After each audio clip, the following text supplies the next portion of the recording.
Hello everyone, hello YouTube, this is Felipe, o Gato de Salto, and today I'm here to talk about Umbanda, the Afro-Brazilian religion that every Sambista must at least be a little bit familiar with, so you understand more. Let's go!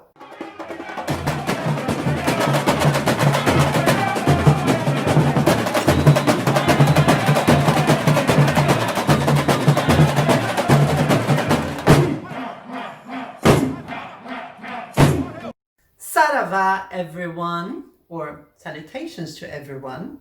So today we are here again to talk about another Afro-Brazilian religion that is very present in Brazilian culture itself, Umbanda. Last week I talked about Candomblé, which, as you probably watched in the video, is a religion that tries to rescue those African roots.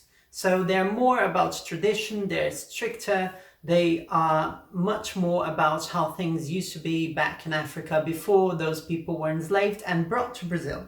Umbanda, on the other hand, is slightly different. Umbanda is rather a religion that is more about the Brazilian roots. So we have different cultural elements that are Brazilian that are present in this culture. Before we start talking about this amazing religion, Afro-religion that is Umbanda, I would like to remind you that I am not a religion expert. I am not a scholar for religions. I am not part of this religion. I am not an expert in any case. I am not trying to offend anyone, offend anybody, and this is not what this video is about. All I want to achieve with this video is actually to get some information and convey information to Sambistas, so people who are interested in Samba from all over the world who are not Brazilian and who do not speak Portuguese, so that definitely will have some difficulty trying to access this information. This is what this video is about. Don't twist my purposes, don't twist my words. My intentions are pure. I would also like to remind you before we start that we are talking about a religion, so we have to be very respectful to every aspect of this.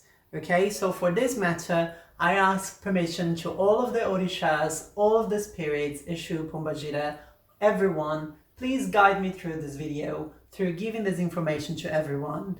And yes, bless us all. So the way this religion started was by a psychic named Zélio Fernandino de Moraes. Now, you might ask, how does one person start a religion? Umbanda is not that old itself. You have to imagine that around the beginning of the 1900s, about 1908, this person, Zélio Fernandino de Moraes, who was a psychic, medium, that's how we call, he started incorporating different spirits who guided him through the process of creating a new religion. I remember reading an article about how exactly that happens. Apparently this psychic, Zélio, started incorporating spirits, and his family got scared, took him to a priest, which was not a conservative Orthodox priest, and this priest advised them to go to a spiritism center.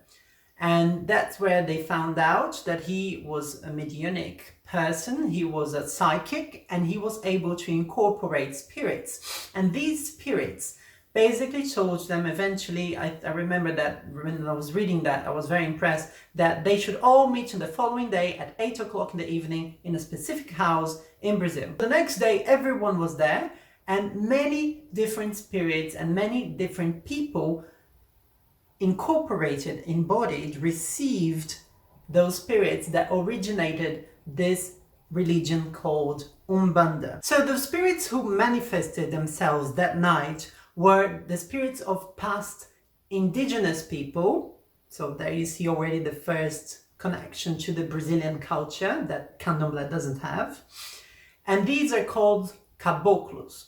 And caboclos, they are more related to health, to good health, to medicine in a way. The other spirits that were there that evening are called pretos velhos, which are the spirits of the seized slaves. So again, another very important characteristic that is very Brazilian. So these people got there and started teaching the fundament of this religion, which is called Umbanda. So Umbanda also has orixás.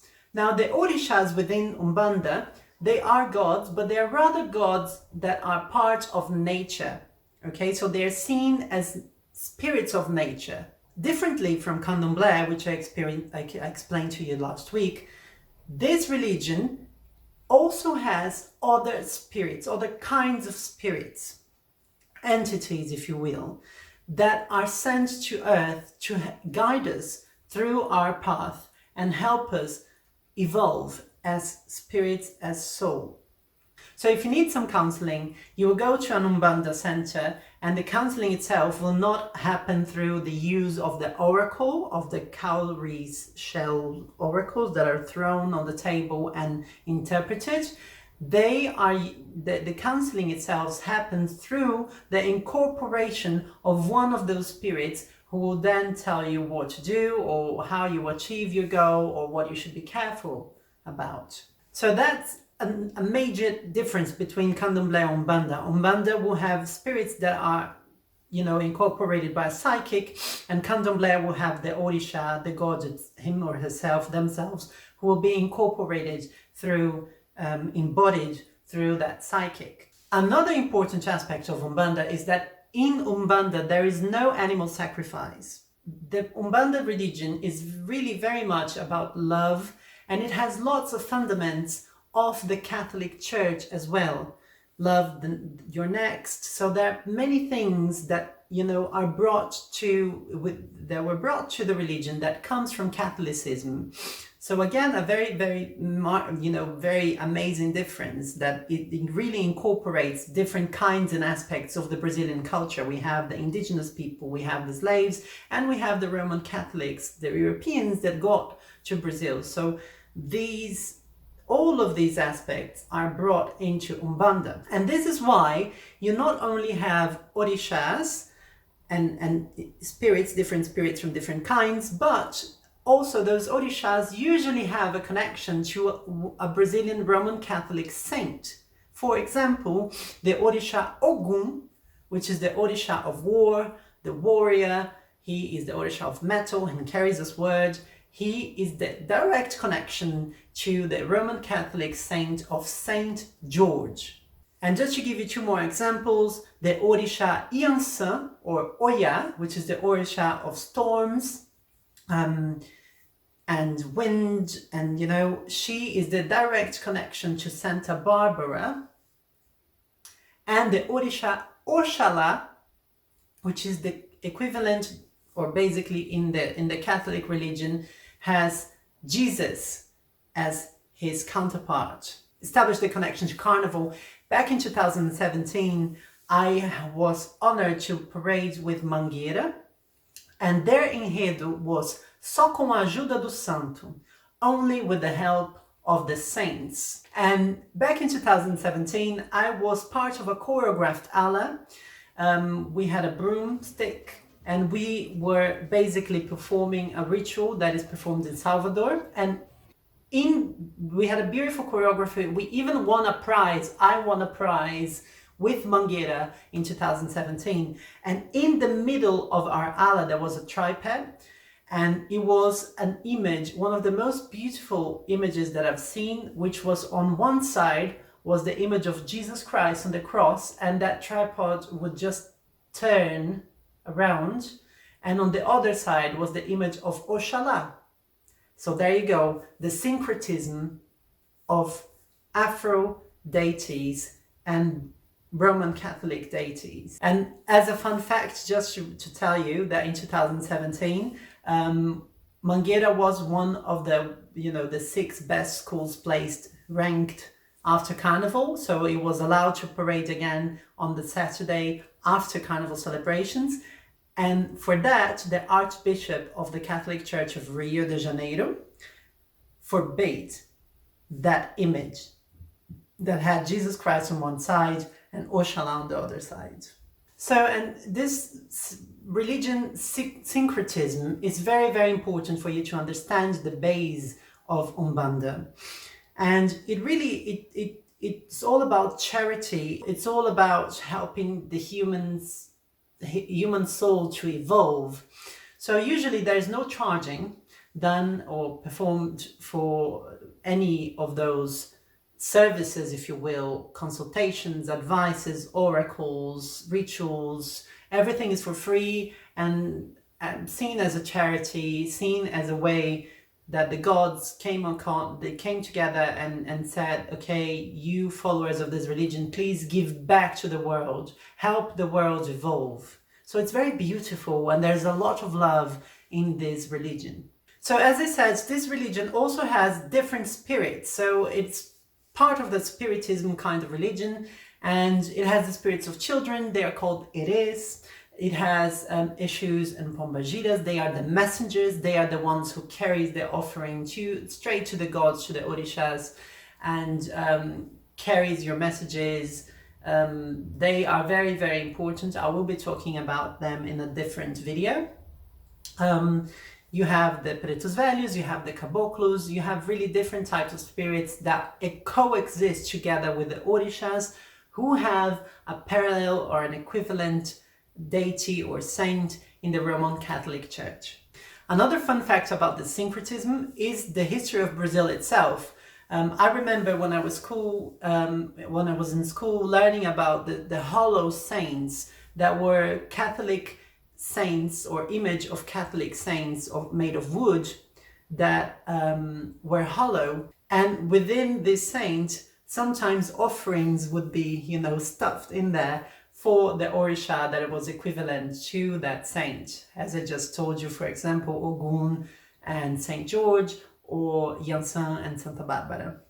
And finally, I would also like to remind you that this religion suffers a lot of prejudice. Many people consider Afro-Brazilian religions as a black magic kind of religion, a religion that adores the demon and the devil, and they see all types of bad influence within this religious practices, and it's really not nice. And there's no grounds for that. There's no reason for you to see any parallel or any connection. Every religion, just like Candomblé and Umbanda, believes in the polarity, so the good and the evil, and the light and the absence of light. It also always has the duality, even of gender, and male energies and female energies, masculine and feminine. So this is just like many other religions that we know in the world. It's just a religion, and it's a religion with lots of practitioners in Brazil that we should definitely respect. And in the houses, in the terrains, terreiros, where this religion is practiced, you'll be exposed to different aspects of this religion: music, drumming, the performance of rituals, and many other things that are definitely worth seeing. So I hope you enjoyed this video. It was just sort of a summarized way I could just convey this information to you. And if you liked, just as usual, please leave your thumbs up, subscribe to the channel, and leave a comment. And I see you next time with more interesting content on this beautiful Samba world that we have, about the Orishas and much more. Take care. Bye.